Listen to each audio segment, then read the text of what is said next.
Number 1. Harold Shipman, the trusted family doctor who became Britain's deadliest killer. Harold Frederick Shipman was born on the 14th of January, 1946, in Nottingham, England, into a working-class family where he was the second of 4 children. From a very young age, Shipman was deeply influenced by his mother, Vera, a domineering woman who instilled in him an overwhelming sense of superiority over others, a belief that he was somehow better, more capable, and more important than the people around him. This sense of superiority would follow him throughout his entire life and ultimately shape every terrible decision he ever made. When Shipman was just a teenager, his mother was diagnosed with terminal lung cancer, and it was during this painful period that something shifted inside the young Harold. He watched closely as the family doctor would visit his mother at home and administer injections of morphine to ease her suffering. He observed how the drug calmed her, how it reduced her pain, how it gave her a kind of peace that nothing else could provide. His mother died in June of 1963, when Shipman was only 17 years old, and those final months watching her receive medical care at home left a deep and lasting impression on him that would resurface decades later in the most sinister way imaginable. Shipman went on to study medicine at the University of Leeds, graduating in 1970 and beginning his career as a general practitioner, a family doctor trusted by ordinary people in their most vulnerable moments. He first worked at the Abraham Ormond Medical Practice in Todmorden, West Yorkshire, and it was here that investigators would later conclude his first victim, Eva Lyons, died the day before her 71st birthday in March of 1975, killed not by her illness but by the man she trusted to treat her. In 1976, Shipman was caught forging prescriptions for pethidine, a powerful painkiller, to feed what had become a personal drug habit, and he was fined and required to seek treatment. Most people assumed this was a low point that he had overcome. He rejoined the medical profession, eventually setting up his own solo practice on Market Street in Hyde, Greater Manchester, and became extraordinarily popular. Patients adored him. There was a year-long waiting list to get onto his patient list. People described him as attentive, intelligent, someone who always had time to talk. Nobody suspected that behind that carefully constructed image of a dedicated physician, something deeply disturbing was taking place. Shipman had developed a method that was almost impossible to detect. During routine home visits, he would administer lethal injections of diamorphine, the medical-grade form of heroin, to his patients, most of whom were elderly women. After they passed away, he would sign their death certificates himself, listing natural causes, and sometimes he would falsify their medical records in advance to make it appear that they had been far sicker than they actually were, creating a paper trail that made each death look entirely expected. For more than 2 decades, this continued. Patients died, death certificates were signed, families grieved, and Harold Shipman went home for dinner. The sheer scale of what was happening remained invisible because Shipman had constructed a perfect disguise. He was the doctor. His word was trusted absolutely. It was not until his final victim, 81-year-old Kathleen Grundy, a former mayor of Hyde, died in June of 1998 that the entire facade began to crack.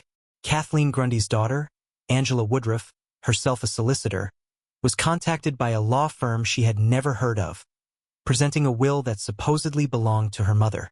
The will was crudely written and left the entirety of Kathleen Grundy's estate not to her family, but to her doctor, Harold Shipman.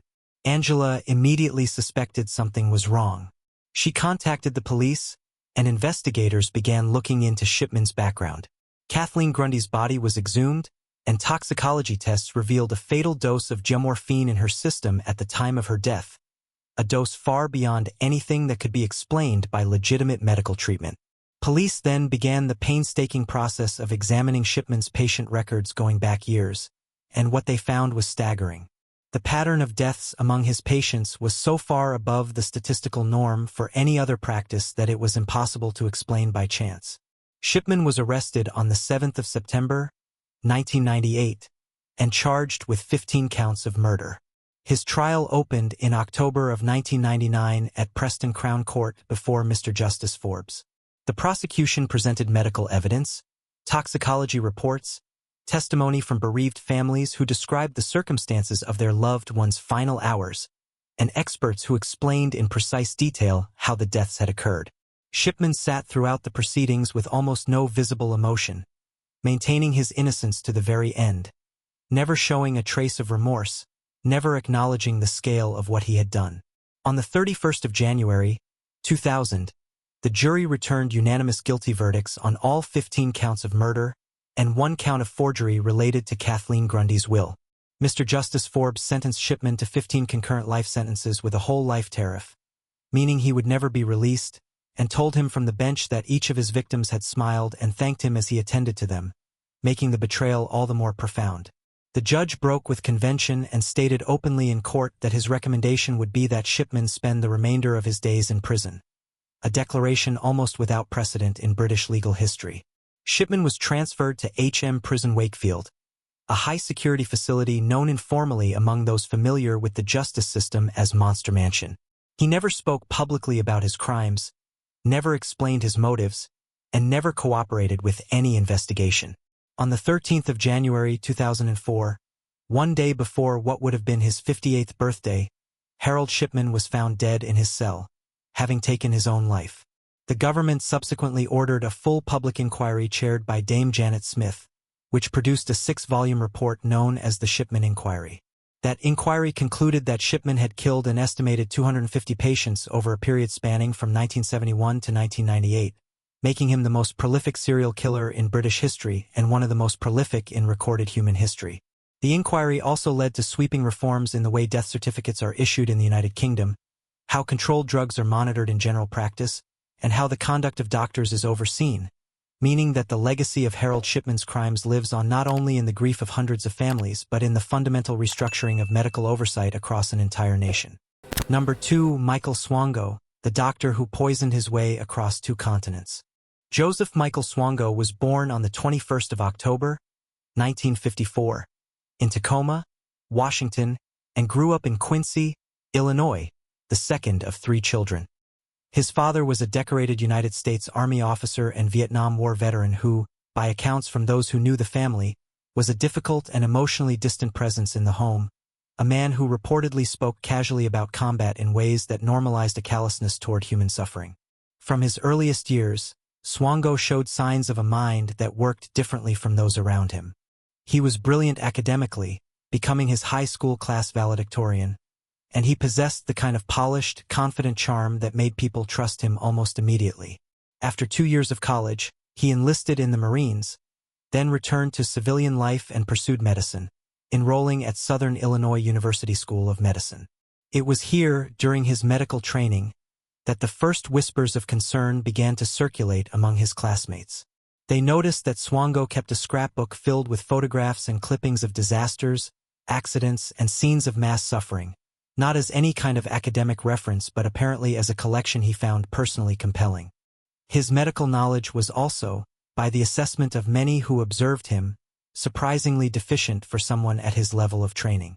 Yet he graduated, obtained his medical license, and began his internship at Ohio State University Medical Center in Columbus, Ohio in 1983. It was there that nurses first began reporting something deeply troubling.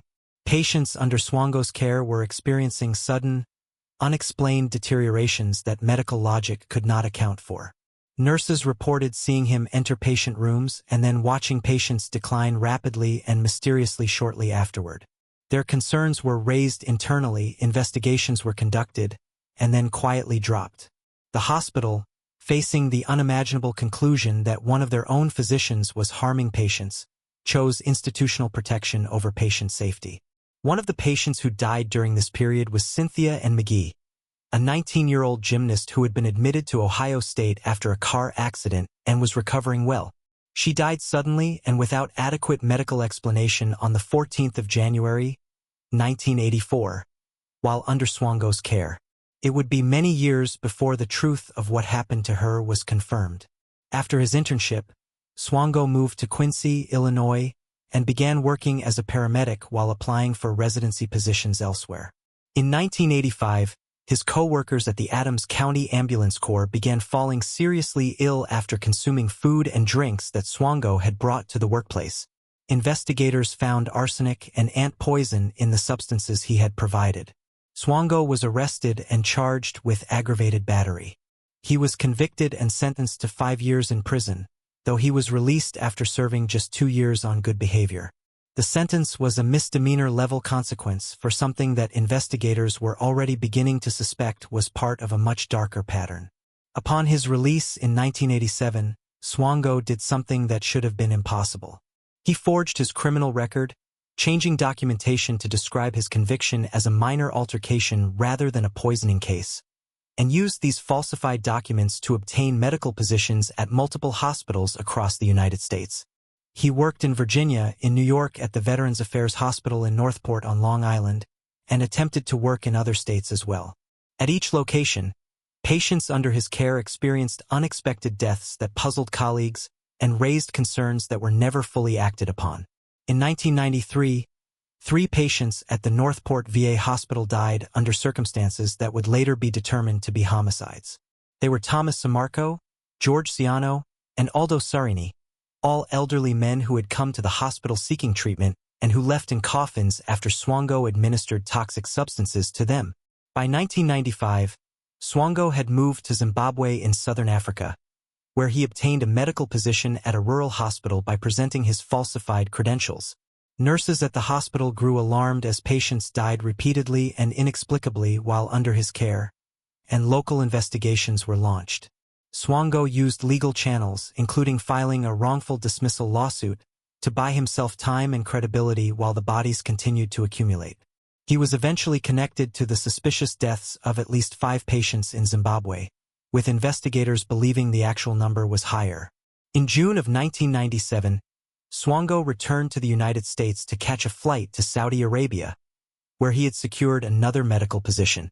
He was arrested at Chicago's O'Hare International Airport on federal fraud charges related to his forged credentials. He pleaded guilty to fraud and was sentenced to 3.5 years in federal prison. Then, in the summer of 2000, just days before he was due to be released, federal prosecutors charged him with 3 counts of murder for the deaths at the Northport VA hospital. The bodies of his victims had been exhumed and tested, confirming the presence of toxic substances. Faced with overwhelming evidence, Swango pleaded guilty on the 6th of September, 2000, to the murders of Thomas Samarco, George Ciano, and Aldo Sarini, and was sentenced to 3 consecutive life sentences without the possibility of parole. He subsequently returned to Ohio to face the charge relating to Cynthia McGee's death and pleaded guilty to aggravated murder, receiving a sentence of 20 years to life, to be served alongside his existing sentences. Judge Jacob Mishler, in passing sentence, ordered that Swango must never at any point during his incarceration perform any duty that directly or indirectly involved the preparation or delivery of food to other people, an instruction that captured something of the particular horror of who Swango was. The prosecutor assigned to the case, when asked about Swango's motive, offered the most chilling summary imaginable, stating simply that Swango liked to kill people. He is currently serving his sentences at ADX Florence, the federal supermax facility in Colorado, and investigators believe the true number of his victims across the United States and Zimbabwe may be as high as 60. A number that can never be fully confirmed because so many bodies were never examined and so many institutions chose, at critical moments, to look the other way. Number 3. Niels Högel, the nurse who played God in the intensive care ward. Niels Högel was born on the 30th of December, 1976, in Wilhelmshaven, in the German state of Lower Saxony, into a family with deep roots in the medical profession. His grandmother had been a nurse, and his father had also worked in nursing, and Högel would later describe both of them as his primary role models for choosing the profession himself. He trained as an intensive care nurse and by the late 1990s had secured a position at the Klinikum Oldenburg, a hospital in the northern German city of Oldenburg, where he worked in the cardiac and intensive care unit. To outward appearances, Högel was a competent and dedicated professional, someone who seemed committed to his patients and to the demands of the work. What was happening beneath that surface, however, was something that colleagues and hospital administrators would later describe as incomprehensible, a word that the judge at his final trial would also use when attempting to address the scale of his crimes. Högel had developed a pattern of behavior that was as methodical as it was disturbing. He would select a patient in his care, typically someone who was already seriously ill and thus whose deterioration would seem medically plausible, and administer an unprescribed dose of a heart medication capable of inducing cardiac arrest. He would then observe as the patient's condition deteriorated and, in many cases, attempt to resuscitate them. He sought, by his own later admission, the sensation of being the person who saved a life, the hero of the ward, the skilled professional whose intervention pulled someone back from the edge. When his resuscitation attempts succeeded, he received exactly the recognition he craved from colleagues who observed him working urgently and skillfully to stabilize a patient. When they failed, a patient died and another death was attributed to the serious underlying illness that had brought them to intensive care in the first place. The death rates in the wards where Högel worked were, in retrospect, dramatically higher than statistical norms would predict, but in a high-dependency unit caring for critically ill patients, elevated mortality rates do not automatically trigger suspicion. It was not until June of 2005 that Högel was finally caught in the act. A colleague at the Klinicum Delmenhorst, a second hospital where Högel had transferred in 2003, witnessed him injecting a patient with a medication that had not been prescribed and immediately reported it. Högel was arrested and the initial investigation focused on the cases most immediately connected to his arrest. In 2006, he was convicted of attempted murder and sentenced to 7 years in prison. In 2008, he was convicted of an additional 2 murders and received a life sentence. But investigators were becoming increasingly concerned that the cases they had examined represented only a fraction of what had actually occurred. In 2014, a special police commission was established and began the painstaking work of examining every death that had occurred on the wards where Högel had worked. They reviewed more than 500 patient files. They exhumed the remains of 134 former patients and subjected them to toxicological analysis. What they found transformed an already serious case into something that had no real precedent in modern German legal history. In January of 2019, Högel went on trial in Oldenburg facing 100 counts of murder, relating to deaths at both Oldenburg and Delmenhorst between the years 2000 and 2005. The trial lasted 7 months. During the proceedings, Högel admitted to 43 of the killings, disputed 5, and stated that he could not remember the remaining 52. He addressed the families of victims in the courtroom, expressing what he described as genuine remorse and shame, and asked each family individually for forgiveness, acknowledging that he understood the pain and suffering he had caused through what he called his terrible deeds. On the 6th of June, 2019, Judge Sebastian Berman delivered the verdict of the Oldenburg District Court. Högel was found guilty of 85 counts of murder. He was acquitted on 15 counts due to insufficient evidence. The judge sentenced him to life imprisonment and noted formally in his ruling the particular seriousness of the crimes, a designation under German law that means Högel will not be eligible for parole consideration after the standard minimum of 15 years.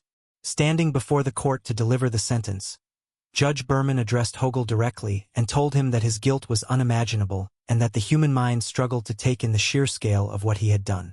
The verdict became legally final on the 11th of September, 2020, after all appeals were exhausted.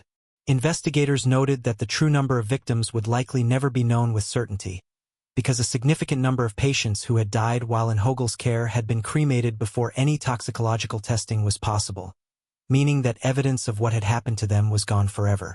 The case prompted a sweeping national conversation in Germany about hospital oversight, the monitoring of medication administration in intensive care settings, and the systems that should exist to detect anomalous patterns of patient mortality before they reach the scale that Högel's crimes reached.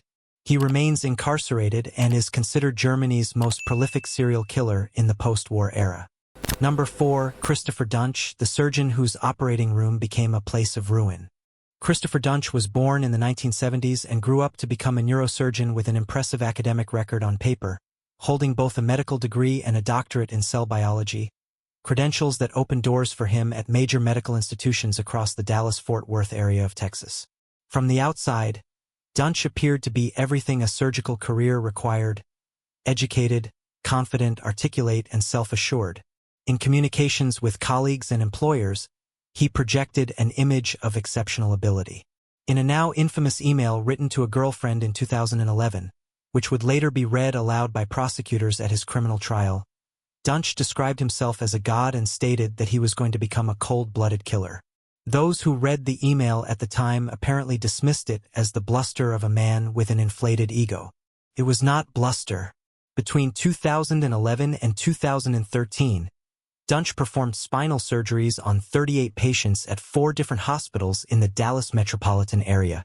31 of those patients emerged from the operating room with permanent, life-altering injuries. 2 of them did not emerge at all. The first patient Duntsch ever operated on, Ken Fennell, a 78-year-old man who came to him with back pain, was left in a motorized wheelchair. From that very first operation, something was catastrophically wrong, and yet the system did not stop him. He moved from hospital to hospital, each institution apparently either unaware of what had happened at the previous one or unwilling to make the kind of formal referral to regulatory authorities that would have brought his practice to an immediate halt. The surgeries Duntsch performed were characterized by errors that experienced surgeons described as almost impossible to attribute to poor training alone. He operated on the wrong part of the spine. He placed screws and hardware in locations that caused severe damage to surrounding nerves and tissue. He left a surgical sponge inside a patient's body after closing an incision. He caused hemorrhaging that went uncontrolled. 2 colleagues who later operated on Duntsch's patients in emergency attempts to correct the harm he had caused, neurosurgeon Robert Henderson and vascular surgeon Randall Kirby, were so disturbed by what they encountered that they became the primary voices pushing authorities to investigate and ultimately prosecute him. They reported Duntsch to the Texas Medical Board, which revoked his license in December of 2013. But by that point, the damage had already been done to 33 patients whose lives had been permanently altered and 2 of whom, including a woman named Kelly Martin, had died. In July of 2015, a grand jury in Dallas County indicted Duntsch on 5 counts of aggravated assault and 1 count of causing serious bodily injury to an elderly person. The prosecution team took the legally unprecedented position that Duntsch's hands and his surgical instruments constituted deadly weapons, arguing that the harm he caused was not the result of poor skill but of deliberate and reckless disregard for the well-being of the patients in his care. His defense attorneys argued that Duntsch was simply a poorly trained surgeon operating in chaotic hospital environments, that what had happened to his patients was a tragedy of incompetence rather than a crime of intent. The jury, after hearing weeks of testimony including from survivors who described in detail the suffering they had endured and continued to endure years after their surgeries, did not accept that argument.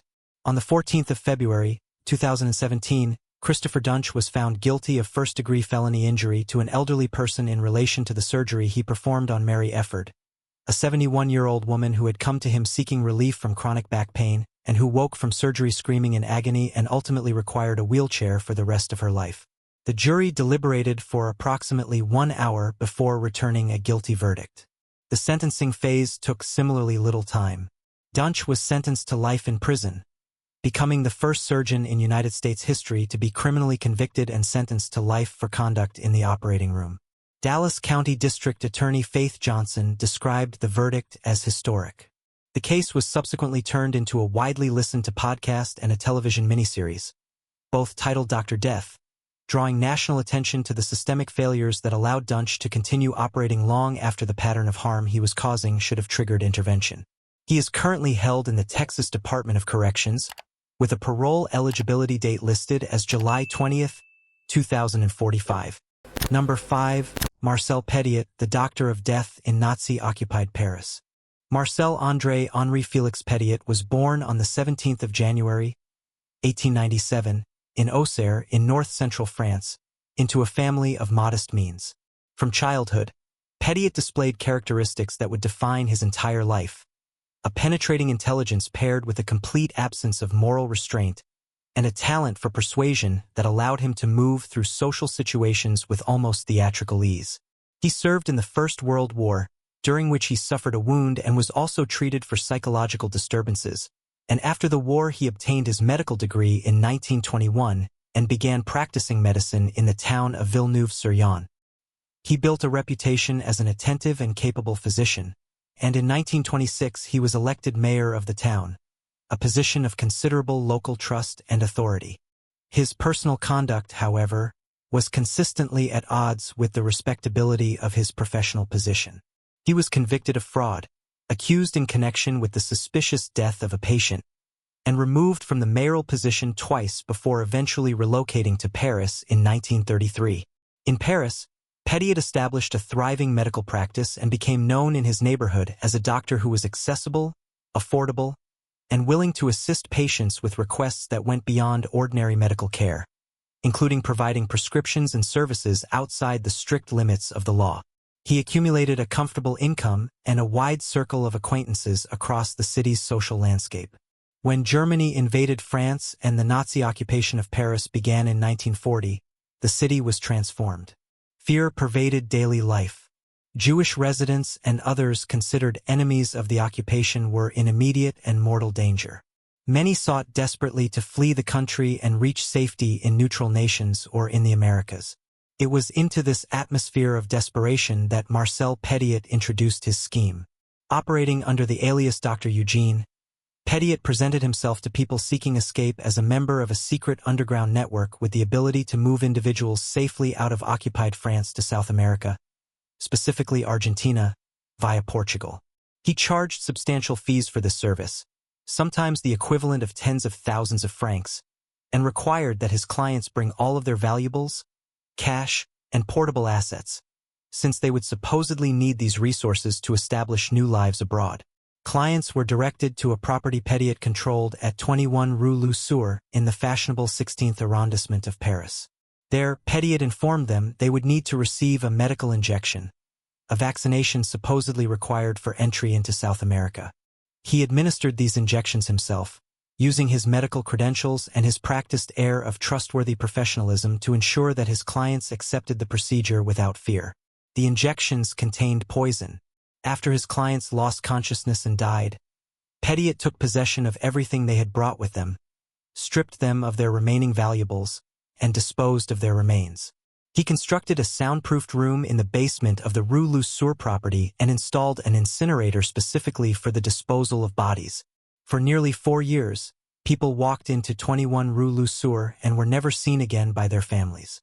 Because Paris under the occupation was a city where disappearances were a routine occurrence, and where asking too many questions about a missing person carried its own dangers, the absence of these individuals went largely unreported or was attributed to the chaos of the occupation itself. In March of 1944, neighbors near the Rue Lesueur property alerted the police and fire service to a thick, dark smoke and an unbearable smell emanating from the building. When investigators entered the premises, they found human remains throughout the basement and the property's outbuildings. Quicklime vats were discovered in the garage. An incinerator contained bone fragments. The remains of at least 27 individuals were ultimately recovered from the property. Petiot had been tipped off that police were investigating and had fled before their arrival. He spent several months in hiding, eventually emerging under a false identity and even, audaciously, presenting himself to the French authorities as a resistance operative. He was identified and arrested in October of 1944, shortly after the liberation of Paris. His trial opened on the 18th of March, 1946, at the Palais de Justice, before a panel of 3 judges and a 7-member jury. The proceedings were theatrical and bizarre in equal measure. Petiot adopted an attitude of provocative confidence throughout, interrupting proceedings, making jokes, and maintaining throughout the entire trial that every person whose remains had been found in his property had been an enemy of France, a German collaborator, or a Gestapo agent, killed as part of his work for the French resistance. He claimed more than 60 kills, all of them justified, he insisted, as acts of wartime patriotism. Prosecutors systematically dismantled this account, presenting evidence that the vast majority of those who had died at 21 Rue Lesueur were Jewish refugees and others fleeing Nazi persecution, people who had come to Petiot precisely because they were in danger, not because they posed any threat to anyone. After deliberating for 3 hours across a list of 135 criminal charges, the court convicted Petiot on 26 counts of premeditated murder and acquitted him on 1. He was sentenced to death. On the 25th of May, 1946, Marcel Petiot was executed by guillotine at Santé prison in Paris. He is estimated to have killed between 60 and 200 people, the precise number impossible to determine because so many of his victims had no surviving family members to report them missing, and because the records of the Nazi occupation itself obscured the fates of so many of those who disappeared during those years. What makes the case of Marcel Petiot particularly haunting is not only the scale of his crimes but the nature of his victims. He did not target people at random. He specifically sought out those who were already in fear for their lives, who had already lost almost everything, and who trusted him because he appeared to offer them safety. He transformed that trust into the mechanism of their deaths. Number 6. John Bodkin Adams, the gentleman doctor with a terrible secret. John Bodkin Adams was born on the 21st of January, 1899, in Randallstown, in what is now Northern Ireland, into a family with strong religious convictions. He studied medicine and after qualifying as a physician settled in the elegant Sussex seaside town of Eastbourne, on the southern coast of England, where he built a practice that over the decades would attract a loyal and largely elderly and affluent patient base. Adams was, by the social standards of Eastbourne, a respected figure, a church-going man of apparent good character who was known for the particular care and attention he gave to wealthy elderly patients, especially widows who lived alone and who found in their family doctor a source of both medical support and personal companionship. What made Adams unusual was something that only became apparent when the full picture of his professional history was assembled. Over a 10-year period between 1946 and 1956, 163 of his patients died while in comatose or deeply sedated states. That figure alone, statistically, was so far outside the range that any medical practice would normally produce as to demand serious scrutiny. What made it even more alarming was the financial dimension. Of the 310 patients whose wills were examined during the subsequent police investigation, 132 had left Adams money, property, or personal items of value. He had been written into their wills with a regularity that far exceeded anything that could be explained by gratitude or affection alone. Nurses who worked alongside Adams reported that his practice regarding the administration of powerful sedative medications, such as morphine and heroin to elderly patients, was deeply unusual. He would administer what they described as very high doses over extended periods, and he would in some cases sit at a patient's bedside for hours at a time while they were in a sedated state. One nurse who attended a patient named Gertrude Hullett in July of 1956 reportedly told Adams directly that she believed he had caused the patient's death. Adams reportedly did not deny it or respond with the indignation that an innocent person would almost certainly feel at such an accusation. Rumors about Adams had been circulating in Eastbourne for years before the police launched a formal investigation in 1956. The investigation was extensive. It examined dozens of suspicious cases and gathered evidence from nurses, pharmacists, and the families of deceased patients. The press became aware of the investigation and coverage intensified public scrutiny enormously. One newspaper headline about an inquiry into 400 wills fueled public concern that Eastbourne's beloved family doctor might be something far more sinister. Adams was arrested and charged with 2 counts of murder, relating to patients Edith Alice Morell and Gertrude Hullett. His trial took place in March of 1957 at the Old Bailey, London's Central Criminal Court, in proceedings that gripped the British public. The defense, led by Sir Frederick Geoffrey Lawrence QC, successfully argued that the nursing testimony on which much of the prosecution's case depended was contradicted by the official nursing records of the period. Adams himself did not take the witness stand, meaning that a second charge related to Gertrude Hullett, which would have required additional testimony, was ultimately not pursued. After 45 minutes of deliberation, the jury returned a verdict of not guilty. Despite the acquittal, the police investigation had uncovered enough additional misconduct to bring Adams before a separate court on charges of fraud. He was convicted of 13 counts including prescription drug fraud, lying on cremation forms, obstruction of justice, and failing to maintain a proper register of dangerous drugs. He was struck off the General Medical Register, meaning he was formally barred from practicing medicine.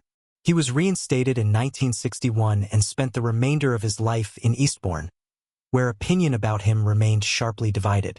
He died on the 4th of July, 1983, aged 84, never having been convicted of murder and never having offered any explanation for the extraordinary pattern of deaths and inheritances that surrounded his decades of medical practice.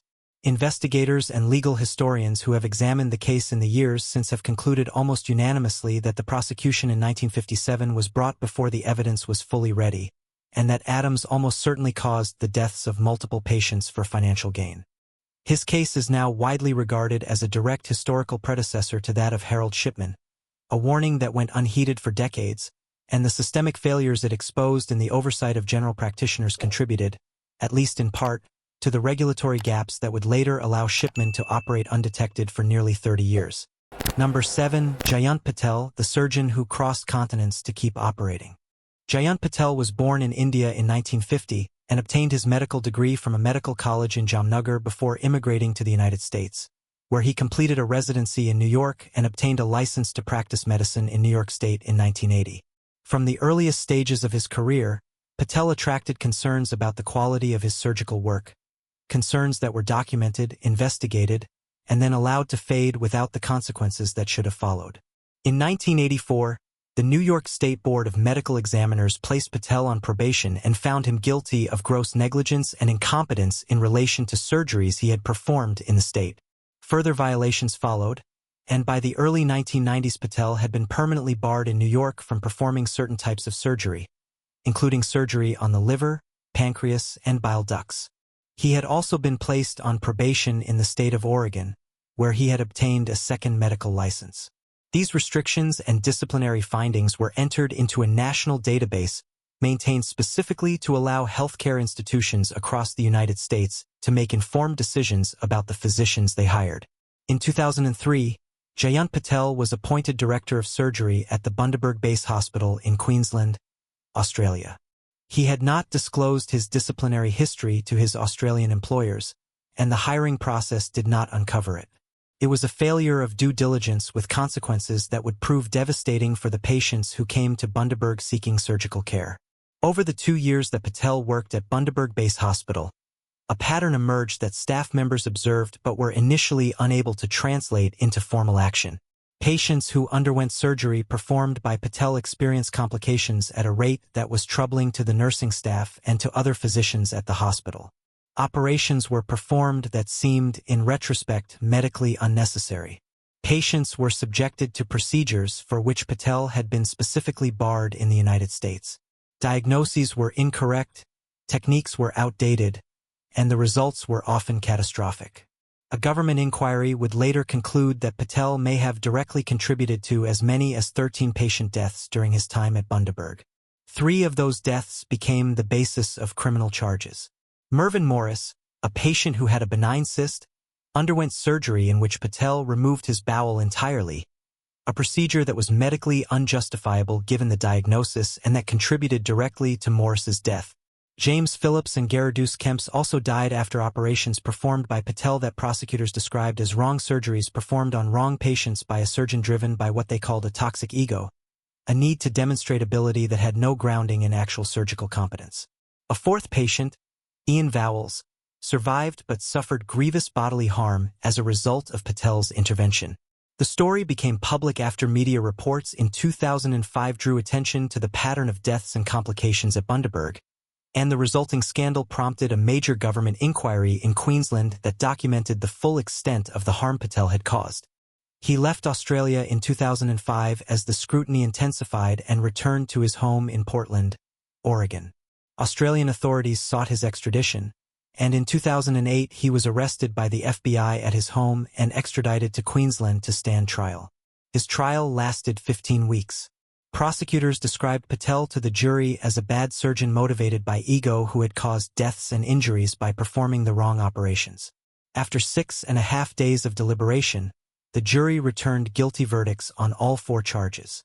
On the 29th of June, 2010, Jayant Patel was convicted of 3 counts of manslaughter and 1 count of causing grievous bodily harm. He was sentenced to 7 years in prison for each manslaughter conviction and 3 years for the grievous bodily harm, all to be served concurrently, with parole eligibility after 3.5 years. Both Patel's legal team and the Queensland Attorney General's office filed appeals against the conviction and sentence respectively, and the case went through a lengthy appellate process. The case fundamentally changed the way Australian healthcare authorities verify the credentials and disciplinary histories of overseas trained physicians, and it remains one of the most significant medical accountability cases in Australian legal history, a stark illustration of what happens when the systems designed to protect patients fail at every level simultaneously. Number 8. Linda Hazzard, the starvation doctor of Olalla. Linda Laura Burfield was born on the 18th of December, 1867, in Carver, Minnesota, and grew up during an era when the boundaries between legitimate medicine and what would today be recognized as dangerous quackery were significantly less defined than they would later become. She had no conventional medical training and no medical degree, but she studied under a practitioner named Edward Hooker Dewey, who promoted therapeutic fasting as a treatment for disease, and she developed from his ideas an entire philosophy of health built around the premise that food itself was the primary cause of illness, and that the path to wellness lay in the systematic and prolonged elimination of nourishment from the body. She was not, by any conventional definition, a physician, but through a loophole in Washington state law that allowed certain alternative practitioners to obtain licenses without the qualifications required of conventional doctors, Linda Hazzard obtained a license as a fasting specialist, a credential she used to present herself publicly as Dr. Linda Hazzard with an authority and confidence that persuaded vulnerable and desperate people to place their lives in her hands. In 1908, she self-published a book titled Fasting for the Cure of Disease, in which she laid out her theory that appetite was a form of craving that needed to be suppressed and that true healing came only when the digestive system was given a complete and extended rest. The book attracted followers and clients, and Hazzard established a practice in Seattle before eventually relocating to the small town of Olalla in Kitsap County, Washington, where she ran what she called a sanitarium. Locals in Olalla came to call the property Starvation Heights. This was not a nickname born of humorous exaggeration. It was an accurate description of what was happening there. Hazzard's method of treatment consisted of placing patients on starvation diets, allowing them almost no caloric intake, and conducting what she called therapeutic enemas of extreme length and frequency. Patients who arrived at her facility unwell left it in far worse condition, and a significant number did not leave at all. Those who died under her care were issued death certificates by Hazzard herself, listing causes that attributed the death to the underlying conditions the patients had arrived with rather than to the starvation she had subjected them to. In addition to the medical harm she caused, Hazzard and her husband Samuel operated what amounted to a systematic financial scheme against their patients. While patients were in a weakened and incapacitated state, Hazzard would encourage them to sign over powers of attorney, revise their wills, and transfer assets in ways that enriched herself and her husband. Money, jewelry, and property disappeared from patients' estates with a regularity that was not coincidental. The case that ultimately brought Hazzard to justice involved two British heiresses, Claire and Dorothea Williamson.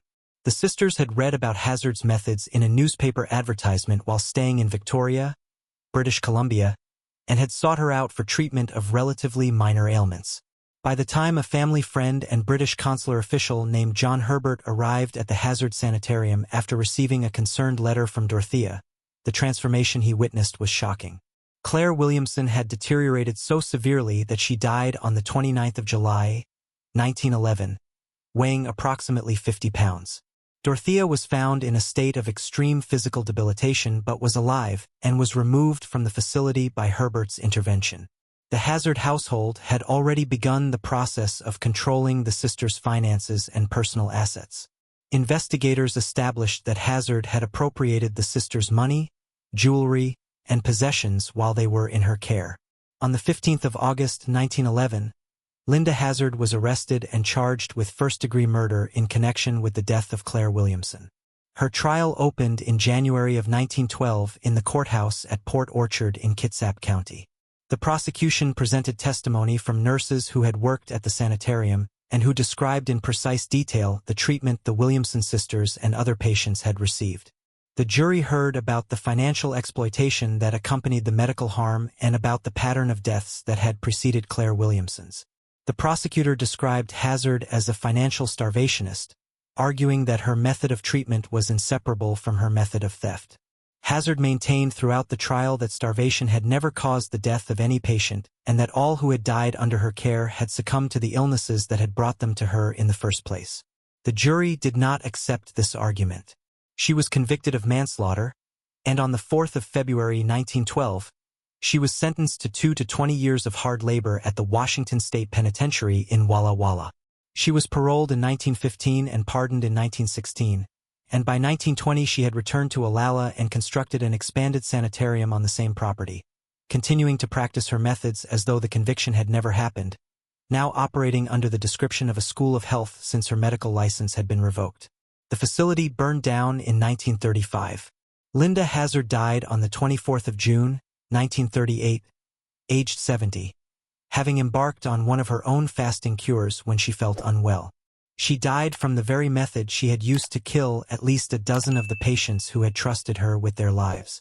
Number 9. Kermit Gosnell, the doctor whose clinic became a house of horrors. Kermit Baron Gosnell was born on the 9th of February, 1941, in Philadelphia, Pennsylvania, and grew up to become a physician who built a practice in West Philadelphia that served a community of largely low-income women who had limited access to conventional health care and who depended on Gosnell's clinic, the Women's Medical Society, for reproductive health services including abortion care. For decades, Gosnell operated with almost no regulatory oversight. The Pennsylvania Department of Health had conducted routine inspections of abortion clinics across the state until the late 1980s, at which point the inspections were discontinued as a matter of policy. By the time investigators finally entered Gosnell's clinic in February of 2010, the facility had not been inspected in 17 years. What they found when they entered the premises that day was so far beyond any reasonable standard of medical practice that the grand jury report subsequently produced to describe the investigation used the phrase "house of horrors" to characterize what existed there. The clinic was filthy in ways that defied description. Instruments were not properly sterilized. Fetal remains were stored in containers, including milk and orange juice jugs, in a freezer and elsewhere throughout the facility. There were animals present in clinical areas. Staff members who lacked any medical training or licensure were performing procedures on patients. Medications were administered by individuals who could not accurately describe what doses they had given. Women who had undergone procedures were left to recover on blood-stained furniture without adequate medical supervision. The investigation had begun not as a medical oversight inquiry but as a narcotics investigation. Investigators had received information that Gosnell was operating a prescription drug distribution scheme out of the clinic, dispensing opioid prescriptions in exchange for cash with no legitimate medical justification. When they arrived with a search warrant to investigate that allegation, the conditions inside the clinic and the evidence they encountered led to a criminal investigation of an entirely different magnitude. The case that emerged from that investigation revealed that Gosnell had been performing abortions beyond the 24-week limit established by Pennsylvania law, and that in cases where infants were delivered alive during these procedures, they were killed by Gosnell through a method he referred to clinically as ensuring fetal demise. 3 infants whose deaths formed the basis of the first-degree murder charges were identified in the grand jury investigation. Gosnell was also charged in connection with the death of Karnamaya Mangar, a 41-year-old woman who had come to the clinic for an abortion procedure in 2009 and who died of a lethal combination of sedative medications and anesthesia that were administered without proper medical supervision. The grand jury investigation also revealed that a previous patient, a 17-year-old girl named Semika Shah, had died at Gosnell's clinic in 2000, and that her death had been reported to the state medical board, which had failed to take meaningful action. Gosnell's trial began in March of 2013 and lasted 2 months. The proceedings drew significant national media attention, partly because of the disturbing nature of the testimony and evidence presented and partly because the case intersected with the deeply contested national debate around abortion rights and medical oversight. Gosnell did not testify in his own defense. His attorney, Jack McMahon, argued in closing that the infants involved in the murder charges had not been born alive and that any apparent signs of life observed by witnesses were involuntary physiological responses rather than evidence of live birth. On the 13th of May, 2013, the jury found Kermit Gosnell guilty of 3 counts of first-degree murder, 1 count of involuntary manslaughter in the death of Karnamaya Mangar, and numerous additional counts including infanticide, conspiracy, and operating a corrupt organization. He was also acquitted on 1 first-degree murder count. The conviction on 3 counts of first-degree murder meant Gosnell faced the possibility of the death penalty. However, during the sentencing proceedings that followed, Gosnell agreed to waive his right to appeal all convictions in exchange for the prosecution withdrawing its pursuit of the death penalty. He was sentenced to 2 consecutive life terms in prison without the possibility of parole, plus an additional 30 years for the remaining convictions. The case led directly to the state of Pennsylvania firing 2 senior health department officials and imposing significantly stricter regulatory requirements for all abortion clinics operating in the state. It also became a landmark moment in the national conversation about medical regulation and the consequences of allowing oversight systems to fail the patients they are designed to protect. Gosnell remained incarcerated at State Correctional Institution Smithfield in Huntingdon, Pennsylvania, until his death on the 1st of March, 2026, at the age of 85. Number 10. John Schneeberger, the doctor who rewired his own body to escape justice. John Schneeberger was born in 1961 in what was then Northern Rhodesia, now Zambia, and completed his medical training at Stellenbosch University in South Africa before immigrating to Canada in 1987. He settled in the small town of Kipling in Saskatchewan, where he established himself as a general practitioner at the Kipling Medical Center and became, by all outward appearances, a respected and trusted member of the community. He married a local woman named Lisa Dillman, obtained Canadian citizenship in 1993, and built a professional life that gave him precisely the kind of access, authority, and unquestioned trust that he would later exploit with a level of cold premeditation that investigators described as almost without precedent. On the night of the 31st of October, 1992, a 23-year-old patient known publicly by the name Candace visited Schneeberger at his clinic complaining of distress following an accident. Schneeberger administered a sedative medication called Versed, the trade name for midazolam, a powerful sedative with a strong amnesic effect that can impair a person's ability to form clear memories of events that occur while under its influence. While Candace was sedated and unable to defend herself, Schneeberger sexually assaulted her. The amnesic properties of the drug meant that when Candace later attempted to describe what had happened, her memories were fragmented and incomplete in ways that made her account seem less certain than it actually was. Nonetheless, she was certain enough about what had occurred to report it to the police. Investigators attended and obtained a blood sample from Schneeberger for DNA comparison against evidence collected from Candace. The DNA from his blood did not match. The case was paused. In 1993, Candace requested that the test be repeated. Again, investigators took blood from Schneeberger's arm, and again the DNA did not match the evidence. The case was formally closed in 1994, with the implication being that Candace's account, however sincerely believed, was not supported by the forensic evidence. What neither the investigators nor anyone else knew at this point was that Schneeberger had used his medical knowledge and his surgical skill to construct an almost impossible deception. He had obtained a quantity of blood from one of his patients and, using his medical training, had surgically implanted a plastic tube containing that blood inside his own forearm. When investigators inserted a needle to draw what they believed was Schneeberger's blood, the needle entered the tube and withdrew the patient's blood rather than his own. The DNA from that blood did not match the evidence from Candace's case, because it was not Schneeberger's DNA. He had turned his own body into a piece of evidence-tampering equipment, a scheme that required not only a knowledge of surgical technique but a degree of planning and calculation that speaks to precisely how deliberately and carefully he had constructed his crimes. Candace, still convinced that her account was accurate, hired a private investigator named Larry O'Brien. O'Brien broke into Schneeberger's car and retrieved samples, including material from a tube of lip balm. The DNA from the lip balm matched the evidence from Candace's case exactly. A civil case proceeded, and a third official DNA test was ordered, again with blood drawn from Schneeberger's arm, and again the result was negative because the implanted tube was still in place. Then, in 1997, a second victim came forward. Lisa Schneeberger, John's wife, discovered that her 15-year-old daughter from her first marriage had been subjected to repeated episodes of sedation and assault by Schneeberger over a period of time. Lisa reported her husband to the police, and a fourth DNA test was ordered. This time, investigators took samples not only from blood drawn at the arm but also from a mouth swab and from hair follicles. All three samples matched the evidence from both victims' cases. The tube was still in Schneeberger's arm, but the additional sample points circumvented it entirely. At his trial in November of 1999, Schneeberger admitted the blood tube deception but offered an explanation that the jury summarily rejected, claiming that Candace had broken into his home and stolen a used object of his to plant as evidence against him. The jury convicted him of sexual assault, administering a noxious substance, and obstruction of justice.